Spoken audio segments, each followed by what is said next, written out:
Good morning.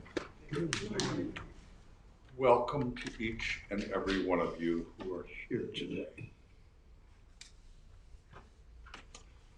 This time of our service is when I encourage each one of us to expand our awareness and understanding about what is physical, what we can see, feel, taste, and hear, touch, and also the unseen, what we feel with our hearts. In a little while, we're going to sing a song called It's a Special Day. And it is a special day. I ask that you look around the room right now. And for some of us in this room, kind of just another Sunday. Ministers and piano players kind of have that feeling pretty often. You go back through what you did, but just another Sunday. And to yet others, this might be one of the most special days of their lives. You just never know. This beautiful building, and I'm going to speak more about it in a little while. This building has been here for 116 years. Church of the Oaks was established 120 years ago. And for something to have lasted that long on its own, through only the commitment and the love of the few people that attend on Sunday mornings. Through all the hard times, all the good times, the depressions and the viruses and the wars and the earthquakes and the fires, and when you really become aware of all of the love and effort and commitment that has been right here on this spot for 120 years. My friends, that makes every single day, every time we come together, not only special, but sacred as well. And so it is.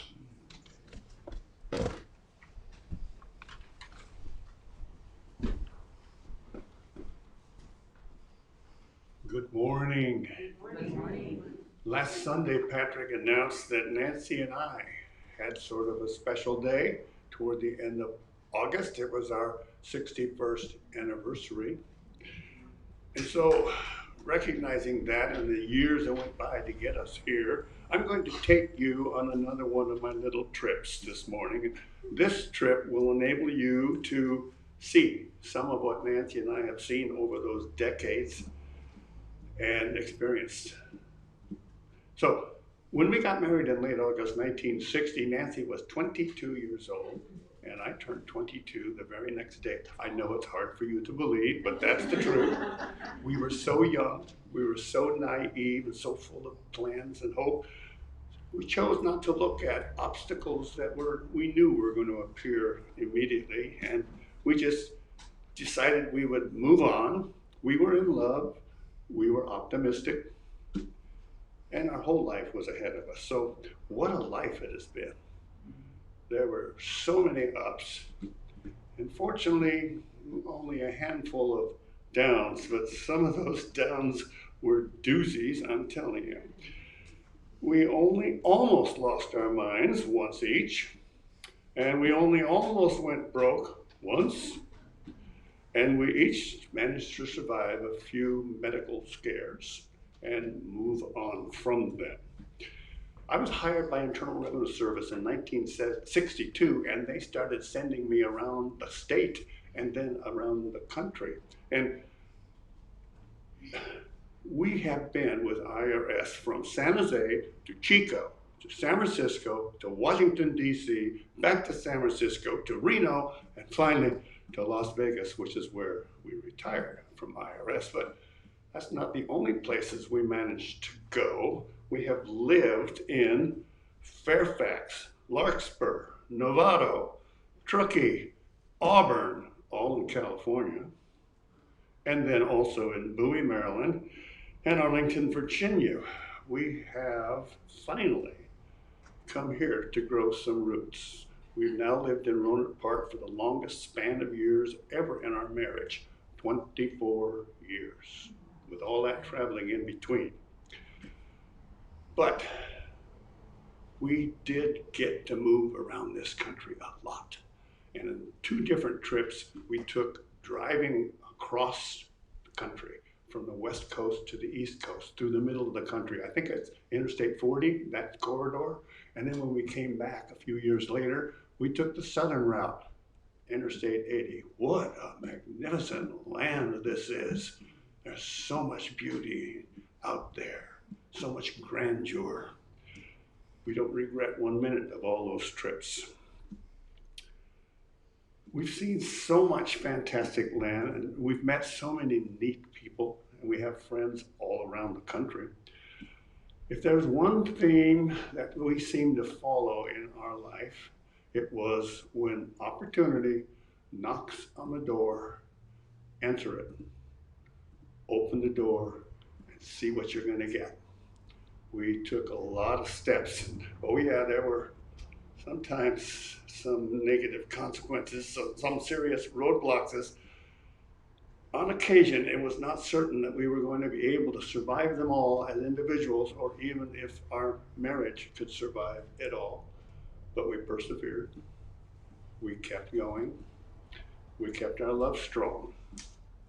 We hung in there. We sought help from others when it was time, when we knew we needed help. And we continued our journey together while remaining comfortable in our own skins until we arrived here with you.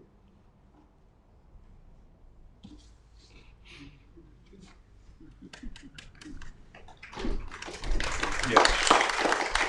Congratulations again, Wayne and Nancy. Wayne, thank you for sharing. Thank you very much. Well, good morning. It's great to see everyone here this morning. Wayne was talking about opportunities a little bit ago, and don't let me forget, you have something to say. Is that correct, Susan? About? I forgot to bring it, but yes, I did. Okay. Before the pandemic, actually for years, Church of the Oaks has always done whatever we can to embrace the expansion of the worlds and understandings and opportunities for children. And before the pandemic started, we started with a group. We invited a group to use our hall every Wednesday evening called Voina. And Voina is, I think it's all over the United States. I know it's all over California. And it's a choir for young people from ages 5 to 12. And they also have some different things. They have some music, drumming and different things that they do. And they do little productions, and they put on shows. And when the pandemic hit, they had to stop. They are going to start back up on the 15th, right here at Church of the Oaks. And they're going to put signs out in the yard, probably starting today. It's sign up. It costs money a little bit. If you don't have some money, they have scholarships available. But they're going to start, I think it starts from like 4 to 5 on Wednesdays, right here in the hall. So if you know people that have young people that like to sing, like to perform, would like to get some performance opportunities, no better chance than right here at this beautiful place called Church of the Oaks. Susan, you have something you would like to comment on, maybe? Yes, I received we received a letter in the mail from Kim Nelson, Margie's aunt, thanking everyone here for their generous donations in the expenses for her funeral. And she says, thank you very much from the bottom of her heart. Okay, thank you very much, Susan. Wednesday evening, 7 o'clock, right here. Discussion group, open to everyone, and it's who knows what the discussion is going to be or where it's going to go. Usually we try not to have bodily injury included in that, but you never know. Thursday morning, book study. That will be a week from Thursday. Okay, and that's at 10 o'clock in the hall. Let me see. Board meeting next Sunday morning, 9 o'clock, right, in the hall. And we haven't met for a couple of months, and that's probably okay. But we should get together this Thursday. We do have some business to contend with. The last weekend, I want to say the 25th, maybe 25th, 26th of September, is the annual Cotati Accordion Festival.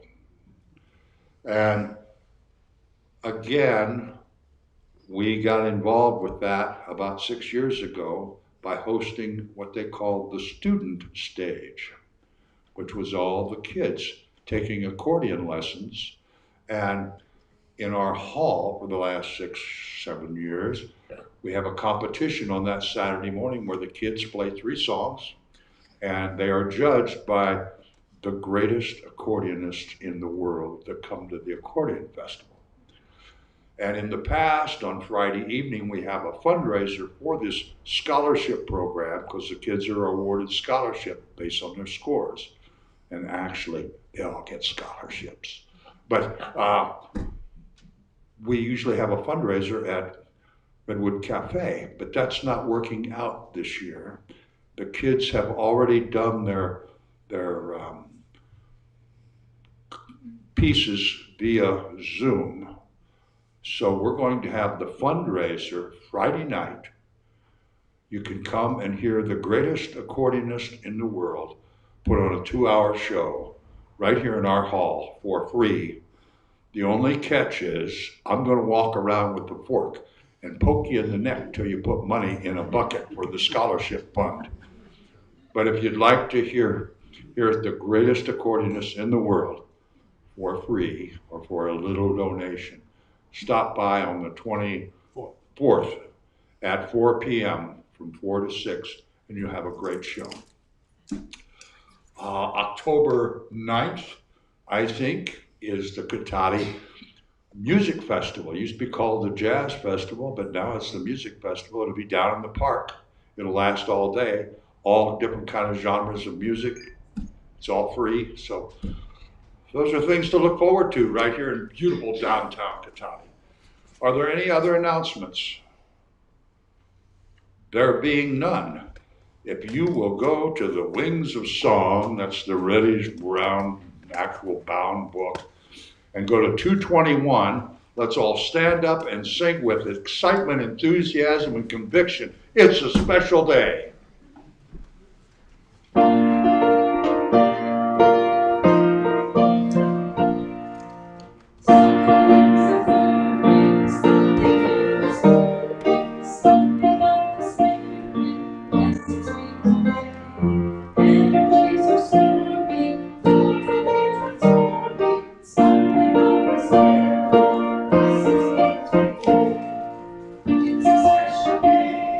It's a special day.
Now, this is the time in our service when, for probably 100 years, we greet each other.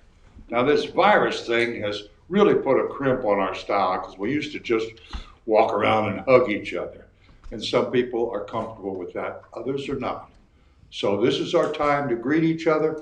Maybe it's a hug, maybe it's a fist bump, maybe it's namaste, however you are comfortable. But the purpose is to be aware of the presence and the love and the energy of each other. And so it is. Proceed as you choose.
As Wayne was talking this morning, sharing his life with his bride, you know, I got to thinking every one of us has a story. And it's got ups and downs and bumpy roads and super highways and sometimes just out through the brush. But it's that sum total of our experiences. That's our life. And every one of us has an abundance. Sometimes we don't think much of it. Sometimes we're pretty disgusted by it. But that is the abundance of our life experience. And all of us have that. If we take a moment and just consider that. Let's read together our affirmation of abundance, shall we? When we transform abundance and prosperity from a perspective to a consciousness, our lives will be joyous beyond any definition of tangible value. We will be that abundance and prosperity. May we ponder that a few moments.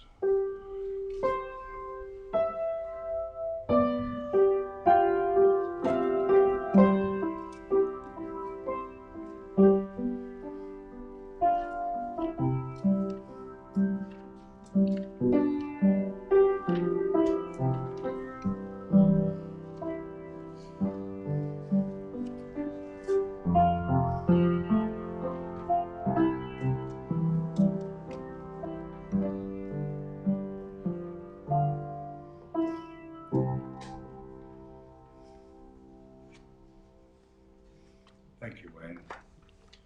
As we prepare ourselves for the time we call the practice, let's sing together In the Stillness of the Silence, number 97 in the Wings of Song.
Good morning, each of you.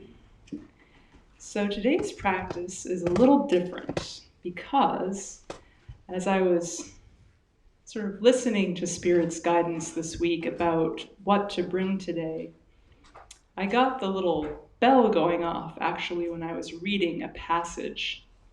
It's from a book called Outdoor Getaway Guide by Tom Steenstra, who some of you may know as I think he was a columnist for the Chronicle for years in the outdoors. And this book is kind of his favorite places in California outdoors. In the backpacking section, I found this practice. And I think I moved to share it with you because it really speaks to what I call listening in the world, kind of pausing, tuning in, and then aligning yourself with the flow of life, especially when you're faced with an obstacle. So the invitation this week is to see if you can remember this when you face an obstacle in your day, whether it's in traffic or in some work situation or what have you. And what I'd like to invite you to do is, as I'm reading this passage, try and feel what he's talking about in your own heart so you know what to do when the time comes. I'll just read the first few paragraphs. The Trinity Alps Wilderness, prettiest land in the western United States. The rocky chute rose almost straight up, and from our perch on a narrow ledge seemed as if we were trying to climb the backbone of a huge monster. Below was a 1,500-foot wall of rock. Above was the Sawtooth Ridge of the Trinity Alps. Climbing off trails we were, in search of wonders, unknown lakes, and big trout, meant accepting mystery and danger. Rivers, lakes, and oceans will attack you. Mountains are different. They wait for you to make a mistake. I reached up and grabbed hold of a rock, and it gave way and went crashing down the talus slope like a bowling ball. My heart shook at the thought that it could be our bodies doing the same. Then I remembered my old wilderness adage. Don't fight the mountain. Accept it, think it through, and move forward. Deep inside of you, right in your chest, is a window. And when the window opens, the power of the universe will flow through you. Don't let the window shut and lock. Settle down and let it open, and you will move forward and achieve the greatness for which you are meant. I'll just read that paragraph one more time. Then I remembered my old wilderness adage. Don't fight the mountain. Accept it, think it through, and move forward. Deep inside of you, right in your chest, is a window. And when the window opens, the power of the universe will flow through you. Don't let the window shut and lock. Settle down and let it open, and you will move forward and achieve the greatness for which you are meant. Thank you. And so it is.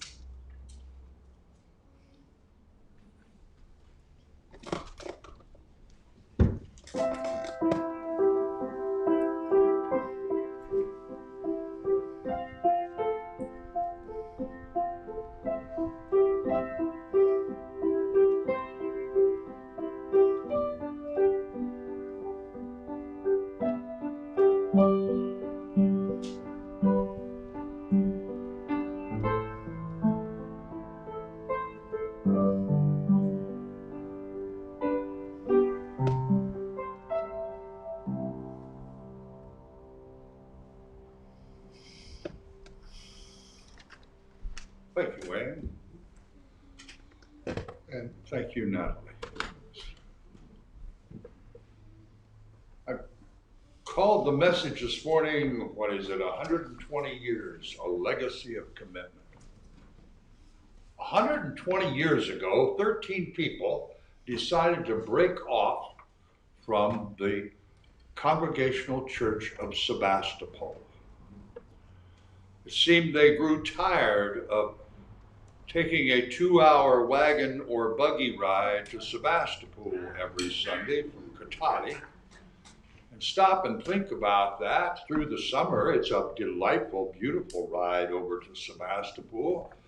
But what about from November to May Day, when it rains majority of those Sundays? That's a pretty soggy trip with the muddy road, and have to harness the horse and hook it all up and ride over there, and bumps and mud and water, and I don't know. But so they started right down here on the corner. The building used to be Arches Glass, is now a resale shop or something. They started in the back room in 1901. After a year, they said, we don't want to be part of the Sebastopol Church anymore. We'd like to be our own entity. And since the minister had to give 2 services a day and ride a horse as fast as he could ride it from Sebastopol over here to make the second service, they said, okay, that'll be fine. 5 years later, they bought this piece of property. And there were 13 of those people. And those people, in a year's time, they bought this property in 1906, and in 1907, they had their first service in this building. 13 people. They went up to Boonville, and one of their families had a big redwood stand forest up there. They cut down the trees, put the logs on wagons with mules, and rode all the way up to Fort Bragg. Milled all the lumber, all these little fancy little grooves on the edge, all the rafters, all the floorboards, every bit of it. And then brought it from Fort Bragg on wagons with mules here, and built this building, no hand tools, in less than a year. What kind of commitment does that take? How about, we've got over 13 people here today. How about, would all of you commit to supplying all the materials and the labor to build a new building, a new hall for next year? Who'd commit to doing that? Coming up with the time and they said things were simpler then. Oh yeah, you couldn't go to the store and just grab your groceries. You had to grow and fix and cook your groceries. And they didn't have washing machines, they didn't have cars. Everything took a lot of time to do. Can you imagine building this building, 13 people, in less than a year with not a single power tool? Cutting each one of these angles by hand, fitting it by hand, nailing it in place. And if that weren't enough commitment, 3 years later, they bought the next lot and did the same thing. Went up to Boonville, cut down some more trees, took them up to Fort Bragg, came all the way back down here and built this next building in a year. How much commitment is that to something that you call your faith, your belief, your spiritual food, your spiritual nourishment? Most of us would be willing to put up that kind of commitment to build our own home, to work on our own career, but to create something based on our belief in God, wanting something that would last over 100 years, to be passed on generation after generation to this community. I invite each of you to just sit here for a moment and consider how much commitment it has taken from countless people to keep these doors open and the lights on for 120 years. Depression, storms, illness, virus, in fact, all of it. 120 years.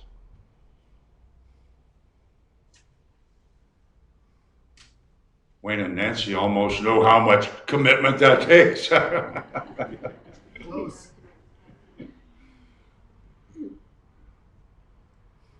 There's another type of commitment. Wayne and Nancy, 61 years. Lots of ups and downs. Lots of respect, I think. A lot of love, a lot of acceptance.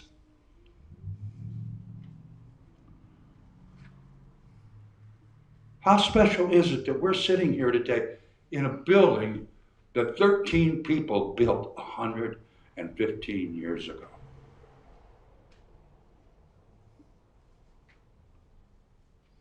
We should send their families a thank you note. They paid $100 for this piece of property, and for the next 2 lots, they got them for $5 a piece. They're worth a shade more than that now. We are, I think, one of the few churches that has survived because we don't have a mortgage. We don't have to pay rent. We pay PG&E and the garbage guys, the guy that mows the yard, and quite affectionately, you pay me. But it's like those 13 people, their commitment has snowballed, has gone out, rippled out beyond anything I think they could imagine. And I said this morning earlier, you know, it may be just another Sunday for some of us, but it's always a special day. Every new day is a special day, and sometimes way more special to a few people. And today is no different. Michael, would you come here a moment, please, sir? Would you just kind of step to the front? I'd like to ask the congregation to stand up. Joelle, will you come to the front, please?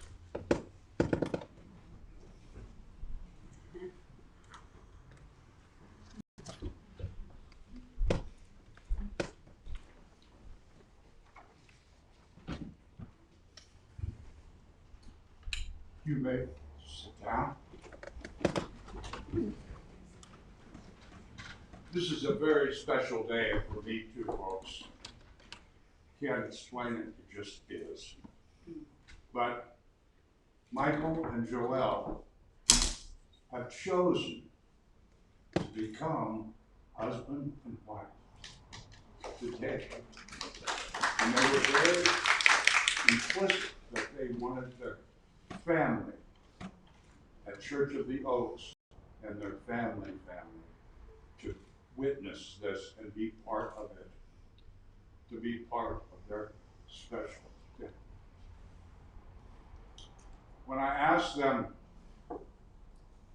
what type of script or whatever, what kind of music, they didn't have a whole lot to say.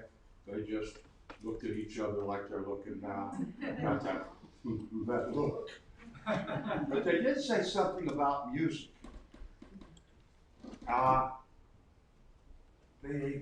Michael was talking about it. He said, when they were here not long ago, we sang a song about being outside and about this beautiful land. And isn't it a wonderful, special way to start a sacred ceremony like a marriage? Being aware of how beautiful this land is, that they're going to be able to share their lives and explore and have adventures together and to give gratitude for it. And to start a marriage with a consciousness of awareness and gratitude. So I'm going to invite all of you to turn to page number 36 in this little songbook. And here is a book for Michael and Joelle. Can you get close enough to share a book? We think you can start sharing right now and everything. And we're going to sing, I've got one here. We're going to sing, "This land is your land, this land is my land." And have awareness of the beauty that Wayne was talking about in all of the adventures that he and Nancy have had. This is just the beginning for Joelle and Michael. So number 36, as you are ready, Maestro.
Well,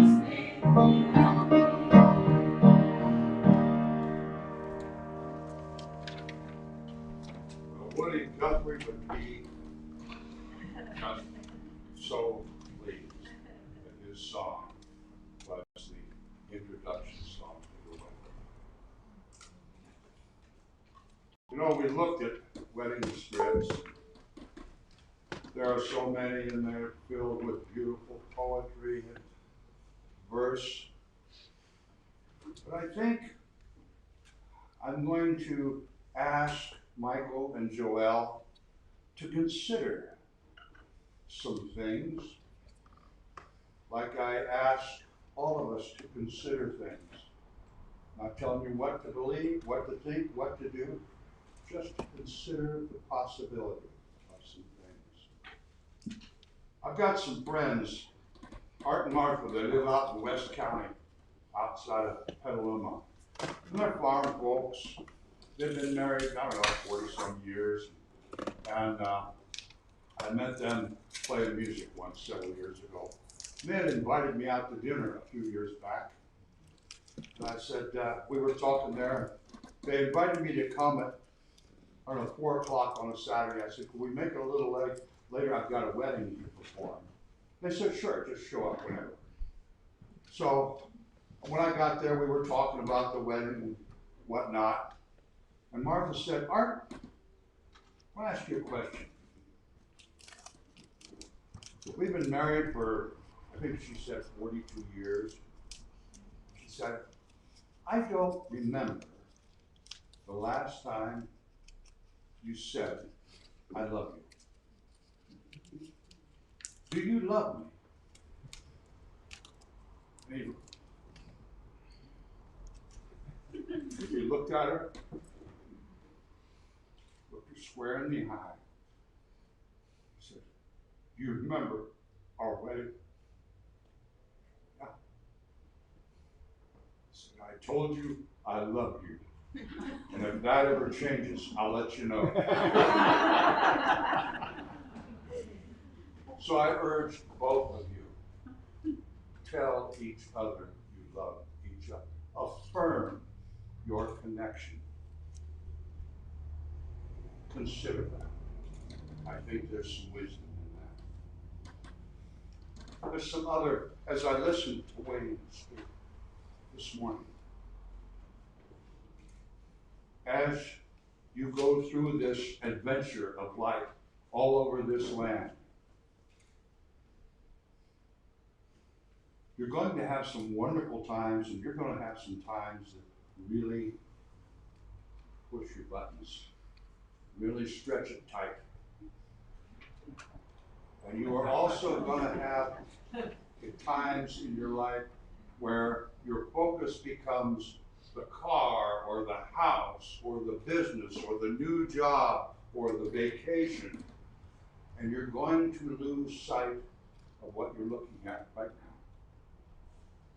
You're gonna change your focus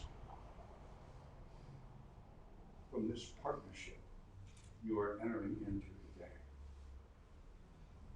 So I'm going to ask you to consider reminding each other that you have this commitment, that you remember this commitment, and that you respect and give thanks for what you have invested in this partnership and what you have invested. Because it's going to take all that you have. Ask Wayne and Nancy. Ask any of us who have been down the road a piece. And it will be, when you get to 61 years and counting, you will have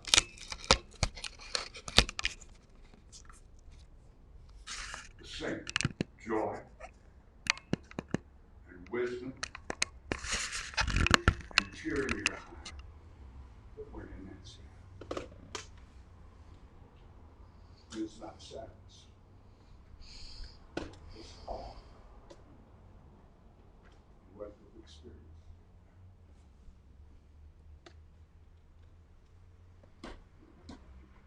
We are going to do a couple of vows. And we're going to exchange rings, is that correct? Okay, now, I should tell everyone that we have come a long way here at Church of the Oaks in 120 years. But at the end of this ceremony, Michael and Joelle are going to receive the first time ever an official Church of the Oaks certificate of marriage that actually has Church of the Oaks on it. It only took 120 years, a lot of effort from Susan Johnson to make this a reality.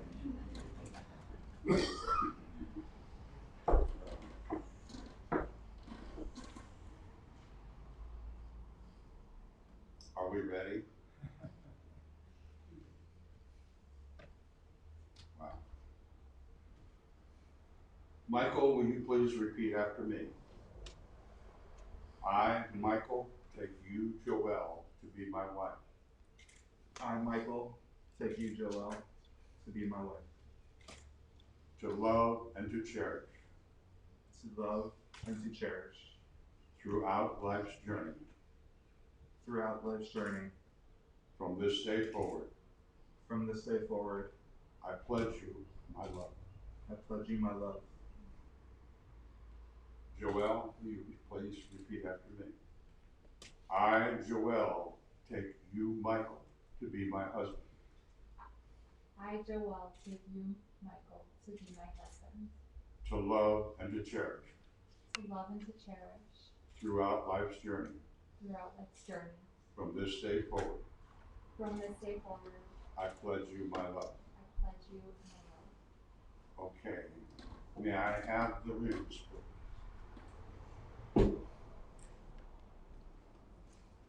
Okay, now when I ask you to take a ring, please take the right one. It'll work out so much better that way.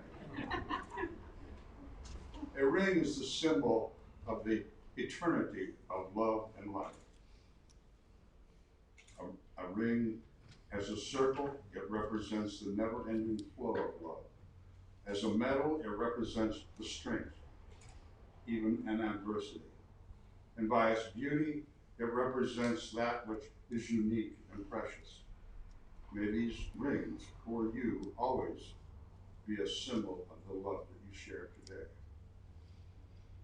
Okay, Michael, will you take the appropriate ring and repeat after me? Joelle, with this ring, Joelle, with this ring, I thee wed. I thee wed. And as a symbol of our love, And as a symbol of our love, I place this ring upon your hand. I place this ring upon your hand.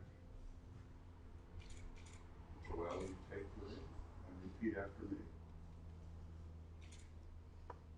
Michael, with this ring, Michael, with this ring, I thee wed. I thee wed. And as a symbol of our love, And as a symbol of our love, I place this ring upon your hand. I place this ring upon your hand. Will you repeat after me, both of you? This day I married my friend. This day I marry my friend.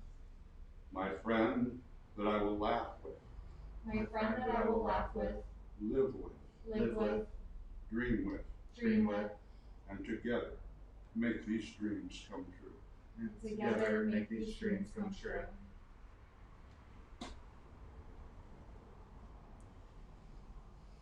You know, I've been waiting for this day for quite some time. You know that, Bill. And I am honored.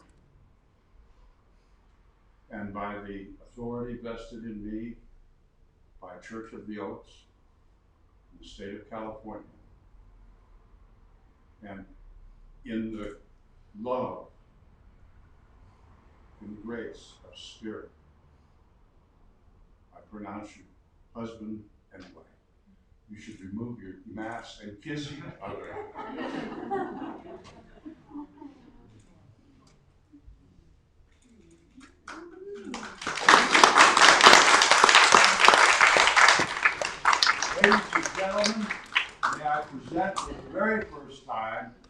Mr. and Mrs.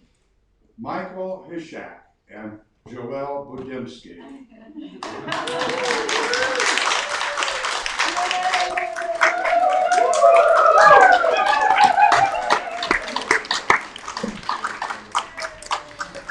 Now, Michael and Joelle have asked me to invite each and every one of you to continue being part of this very special day by joining them outside for a champagne or mimosa toast or whatever, And sparkling cider. and sparkling cider.